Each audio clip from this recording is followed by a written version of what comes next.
अतुल जैन एक बहुत ही professional financial adviser है और दिल्ली से ही अपने फाइनेंशियल एडवाइजरी के काम को करते हैं।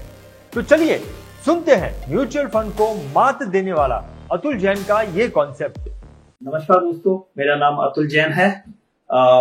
VITV के आज के प्रोग्राम में आप लोगों का बहुत बहुत स्वागत है। मैं अतुल जैन फ्रॉम दिल्ली। 28 जून के मेगा शो में जो मेरा लाइव टेलीकास्ट हुआ था और उसमें आप लोगों ने, जितने भी व्यूअर्स हैं, उन लोगों ने बढ़ चढ़ के हिस्सा लिया और बहुत सारे लोगों दोस्तों का मेरे पास फोन आया और उन्होंने मुझे विशेष दी। उसके लिए आप सभी लोगों का, जो लोग आज का शो देख रहे हैं, उन लोगों का बहुत दिल से धन्यवाद।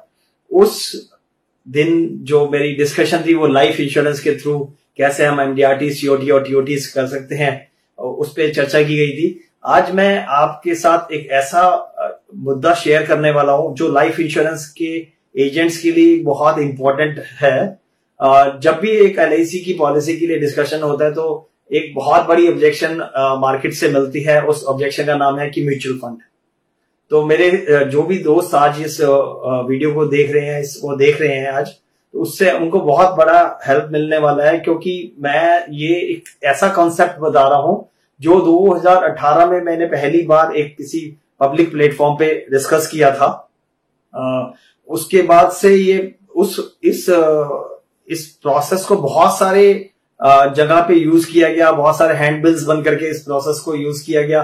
लेकिन 2018 का 14 फरवरी 2018 का वो दिन था जब मुझे इंस्टीट्यूट ऑफ एक्सीलेंस ने अपनी एक COT TOT कोर्स होता है उनका महाबलेश्वर में, वहां पे फर्स्ट टाइम मुझे बोलने का मौका मिला था और उसमें मैंने ये आइडिया शेयर किया था। और इस आइडिया के बाद लोगों ने उसको इतना अप्रिशिएट किया और सब लोगों को लगा कि इस आइडिया से हम इस म्यूचुअल फंड के जो ऑब्जेक्शन को है इजीली हैंडल कर सकते हैं। तो काफी उस आइडिया को काफी अप्रिशिएट किया गया। उसके बाद बहुत सारे लोगों ने उसको कॉपी भी किया, बहुत सारे लोगों ने उसको यूज किया और अपने ऑब्जेक्शंस हैंडलिंग में वो काम आया। दोस्तों, ये एक ऑब्जेक्शन है। जितने भी लोग हमारे लाइफ इंश्योरेंस के अंदर हैं उन लोगों को नॉर्मली पूछा जाता है, बताया, उनसे डिस्कशन होता है। तो म्यूचुअल फंड के बारे में बहुत सारे लोगों को लगता है कि म्यूचुअल फंड ज्यादा रिटर्न्स देते हैं।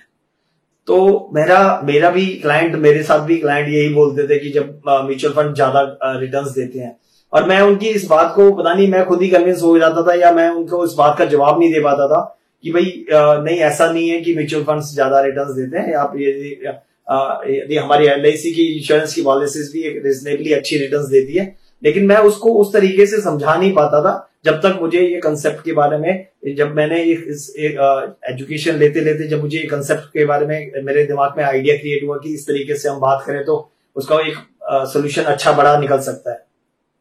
तो दोस्तों, मेरा डिस्कशन हुआ तो मेरे अपने क्लाइंट्स ने कहा कि भाई म्यूचुअल फंड्स ज्यादा रिटर्न्स देते हैं। तो मैंने उनसे जस्ट एक आइडिया के लिए पूछा कि सर वो रिटर्न्स कितनी, नॉर्मली आपके हिसाब से म्यूचुअल फंड कितने रिटर्न्स देते हैं? तो किसी क्लाइंट ने बोला 10%, किसी क्लाइंट ने बोला 12%, किसी ने 15% भी बोला। तो फिर मेरा उनसे एक ही क्वेश्चन था, सिर्फ सर मुझे सिर्फ इतना सा बता दीजिए कि ये जो म्यूचुअल फंड 12-15% की जो रिटर्न्स देते हैं, नॉर्मली म्यूचुअल फंड्स लाता कौन है, कहाँ से, मतलब कौन म्यूचुअल फंड देता है? तो उन्होंने कहा कि सब लोगों की एक ही जवाब आया कि ये बैंक्स देते हैं म्यूचुअल फंड्स।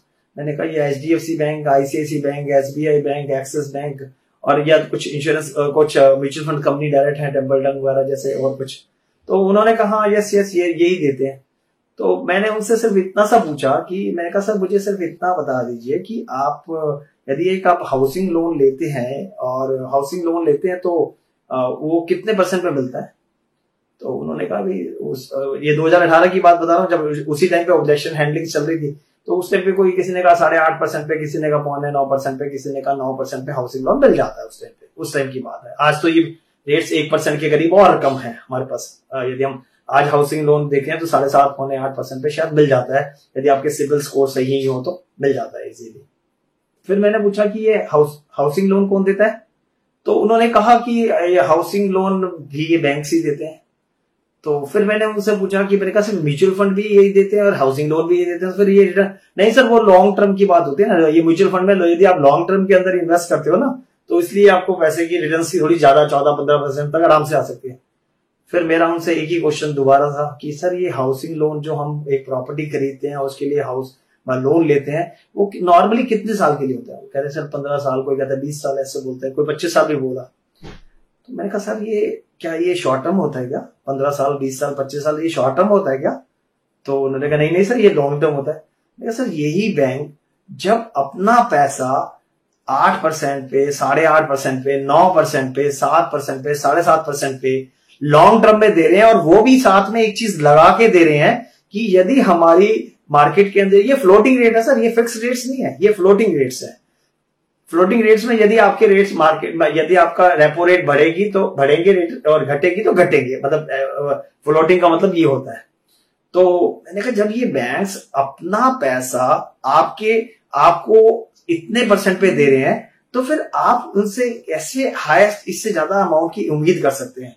तो सब लोगों को लगा हाँ ये बात तो सही है, ठीक है। तो मैंने जब अपने क्लाइंट से इस तरीके से बातचीत शुरू करी और उन लोगों को जब इस चीज पे कन्विंस किया तो फिर उनको समझ आया कि हाँ ये बात मतलब करने जैसी बात है, जायज बात है कि जब हमारे पैसे, हमें जब जिस बैंक से पैसे सस्ते रेट्स में मिल सकते हैं वो ही बैंक्स आपको म्यूचुअल फंड में ज्यादा रिटर्न्स कैसे दे सकते हैं। दूसरी चीज, मैं हमेशा म्यूचुअल फंड के, मैं किसी भी इन्वेस्टमेंट के अगेंस्ट नहीं हूं, बट मैं हमेशा एक एप्पल टू एप्पल कंपैरिजन की बात करता हूं। मैं हमेशा अपने क्लाइंट से यही बोलता हूं कि सर देखो आपने अपनी इन्वेस्टमेंट्स कहीं पे भी करनी है, हमें उससे जरा सा भी फर्क नहीं पड़ता, बट आप अपना एक पैसा हमारे पास एक इतना जरूर दीजिए जो आपका सिक्योर हो, जिसके अंदर बीटा 0 हो, जिसके अंदर रिस्क फैक्टर बिल्कुल नहीं हो। क्योंकि इंश्योरेंस आपके म्यूचुअल फंड्स के अंदर ये सबसे बड़ा, जब म्यूचुअल फंड का कोई भी ऐड आता है तो वो भी कहता है कि मार्केट के रिस्क के अधीन है।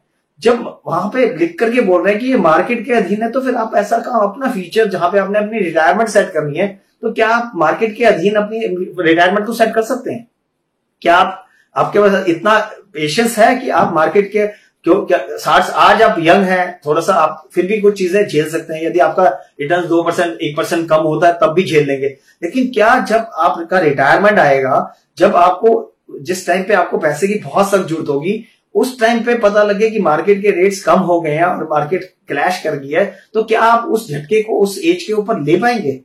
मेरा हमेशा अपने क्लाइंट से एक बात और कहने का है, मैं नॉर्मली बोलता हूं कि सर आप एक बात ध्यान रखिएगा, जब भी जिन लोगों ने हायर रेट ऑफ इंटरेस्ट पे पैसा लगाया है ना, उनके पास पैसा ज्यादा नहीं हुआ, पैसा उन लोगों के पास ज्यादा हुआ है जिन्होंने कंसिस्टेंसी से रेगुलर सेविंग्स करी है। तो जब मैं ये बात करता हूं अपने क्लाइंट से तो मुझे उससे उनका काफी मतलब समर्थन मिलता है। और फिर दूसरी बात यह है कि आप देख, जैसे जैसे मार्केट के अंदर रेपो रेट्स कम होती हैं, जिस तरीके से अभी आरबीआई ने रिसेंटली भी रेपो रेट्स कम करी है, रेट ऑफ इंटरेस्ट जब डाउन हो रहे हैं, मार्केट के अंदर जब उथल पुथल चल रही है, तो आप अपना जो पैसा आपको सिक्योरिटी के लिए, अपने फ्यूचर पर्पस के लिए रखना है, वो मेरे आपसे हाथ जोड़ के विनती है सर, आप लोग इस पैसे को सिर्फ सेफ इन्वेस्टमेंट्स में करो। इसके साथ मैं एक और बात ऐड करता हूं कि आप सिर्फ इतना देखिए कि मेरे पास पिछले कुछ सालों, मैं 21-22 साल से इंश्योरेंस इंडस्ट्री के अंदर हूं, और मैंने 21-21 सालों में ये देखा है कि मेरे पास ऐसे बहुत, LIC के पास स्पेशली ऐसे बहुत सारे क्लाइंट्स हैं जिन्होंने 20 साल की, 25 साल की, 30 साल की पॉलिसी चलाई है और उसकी मैच्योरिटी ली है। आप मुझे दिखाइए तो सही जी, म्यूचुअल फंड के अंदर कितने लोग ऐसे हैं जो 10 साल, 15 साल, 20 साल, 25 साल, मैं आपको करोड़ों लोगों की लिस्ट दिलवा सकता हूं LIC से, कि जहां पे लोगों ने, करोड़ों लोगों ने पॉलिसीज 25 साल, 30 साल चलाई है और उसकी मैच्योरिटीज ली है। आप मुझे कुछ ऐसे कुछ लाख लोग दिखा सकते हैं, कुछ 10 लाख, 20 लाख लोग दिखा सकते हैं जिन्होंने 10 साल से, 15 साल से, 20 साल से सिर्फ चलाई है। आप यदि हिंदुस्तान के अंदर, यदि आप किसी भी म्यूचुअल फंड की हिस्ट्री देखेंगे, किसी भी इन्वेस्टमेंट्स की म्यूचुअल फंड से रिलेटेड हिस्ट्री देखेंगे, आपको ये जरूर देखना पड़ेगा कि म्यूचुअल फंड में पैसे रुकते कितने दिन है।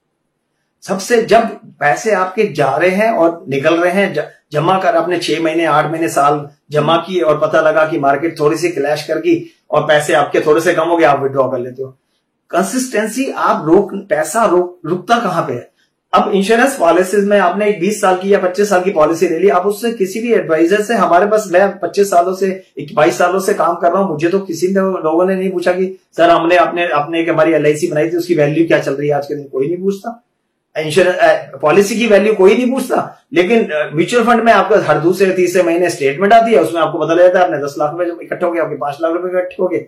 जितने पैसे इकट्ठे होते हैं उतनी जितना पैसा आपको दिखता है ना, उतनी जल्दी वो खत्म होता है। मार्केटिंग का एक रूल है सर, मार्केटिंग का एक रूल है, जो दिखता है वो बिकता है, और पैसे का ये रूल है कि जो दिखता है वो खत्म होता है। तो दोस्तों आज मुझे लगता है कि जो एक बात मैंने आपसे म्यूचुअल फंड के अगेंस्ट, मतलब म्यूचुअल फंड के साथ करी है कि हमारे प्रोडक्ट का कंपैरिजन यदि म्यूचुअल फंड से हो रहा है, यदि आप इसको अपने क्लाइंट के साथ शेयर करेंगे, मुझे लगता है कि ये आपके लिए वैल्यू एडिशन होगा, आप लोगों की लाइफ में कुछ कंट्रीब्यूशन होगा। और मुझे आज की इस BITV के शो के में आप लोगों ने मुझे सुना, उसके लिए बहुत बहुत धन्यवाद। और जब जब हमें आपके साथ मिलने का मौका मिलेगा, हम आपके पास डेफिनेटली मिलेंगे। Thank you so much. Atul ji, सच में आपका ये कॉन्सेप्ट आई ओपनर है। जो बैंक अपना पैसा 8% रिटर्न पर इन्वेस्ट करती है, वही बैंक लोगों को 8% से ज्यादा रिटर्न कैसे दे सकती है? भाई सोचने वाली बात तो है। लेकिन एक बात तो अतुल जी आपने सच बोली कि 15 साल, 20 साल और 30 साल तक म्यूचुअल फंड में पैसा रखने वाले लोग दिया लेकर ढूंढने पर ही मिलेंगे। म्यूचुअल फंड में कंसिस्टेंसी रेशियो बहुत कम है। भाई ये बात तो 100% सच है। और इंश्योरेंस पॉलिसीज कंसिस्टेंसी देती है, और ये भी बात 100% सच है। अतुल जी, आपका लास्ट डायलॉग तो सुपर डुपर हिट है कि मार्केटिंग का रूल है, जो दिखता है वो बिकता है, और पैसे का रूल है, जो दिखता है वो खत्म होता है। ये भी बात 100% सही है। अतुल जी, आपने थोड़े ही समय में बहुत काम की बातें हमारे साथ शेयर की, इसके लिए आपका बहुत बहुत धन्यवाद।